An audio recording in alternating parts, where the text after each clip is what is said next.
The NFL, in its long pattern of denying a link between football and chronic traumatic encephalopathy, or CTE, is, on its face, absurd. Researchers from Boston University announced last September that they had found evidence of CTE in 96% of NFL players and 79% of all former football players examined. Some people want to see more studies and more evidence, and sure, that's a healthy approach to science in general. But with each passing year, and unfortunately, each brain studied on a now dead former NFL player, the harder it is for people to deny the link between repeated blows to the head often seen in the game and all of the troubles CTE can cause later in life. There have been times when the NFL has seemingly been on the precipice of doing the right thing. Senior Vice President of Health and Safety for the NFL, Jeff Miller, told Congress that yes, there is a link between football and degenerative brain diseases like CTE, and then a week later, Jerry Jones called that, quote, absurd.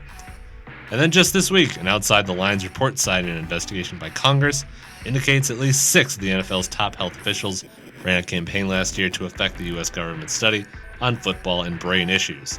So maybe not on the whole accepting a link between CTE and football. I'm John Solly from Pro Football Weekly. Near 5 times the NFL denied a link between football and CTE. Number 5, 1994, Paul Tagliabue. So we're skipping past the absurdity of the formation that was the Mild Traumatic Brain Injury Committee, which put a doctor named Elliot Pellman as its chairperson, despite having zero experience with diagnosing brain injuries. But Paul Tagliabue, remember him? Commissioner, saw the massive expansion of the game. Well, according to the Frontline documentary League of Denial, Tagliabue told reporters in December of 1994, quote, on concussions, I think this is one of those packed journalism issues, frankly. There is no increase in concussions, unquote. Packed journalism. Like it's a Kardashian. Same thing, really. Number 4, the American Academy of Neurology. Right, so in 1997, the American Academy of Neurology published guidelines for players to return to the game after suffering a concussion.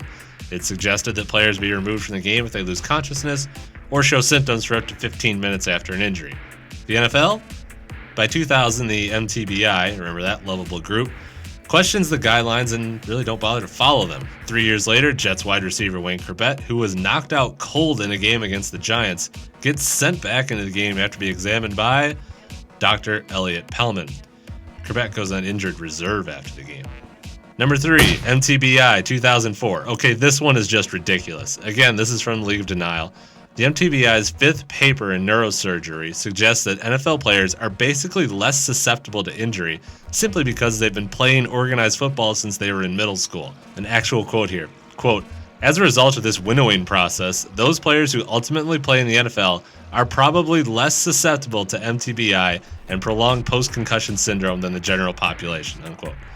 So if you're good at football, you play more football, significantly increasing the number of times you could get concussed or suffer a brain injury, but because you're good at football, you're more immune to it? This superhero thing goes a little far here, doesn't it? Number 2, Attacking Benedict Omalu, 2005. This is the one we all know, Dr. Benedict Omalu. Ably, I guess, played by Will Smith in the film Concussion. Anyway, he publishes his groundbreaking findings on CTE and Mike Webster's brain in neurosurgery. Hey, guess how the NFL reacted to that?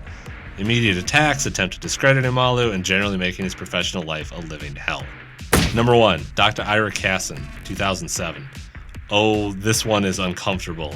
During a 2007 edition of HBO Real Sports, Dr. Ira Kassan, the co-chairman of the MTBI, repeatedly and without question denies a link between head injuries and depression, early onset Alzheimer's, or any long-term problems in pro football players.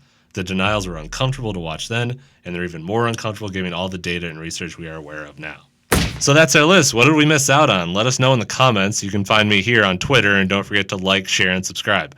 For Pro Football Weekly, I'm John Solly, and we'll see you on the field.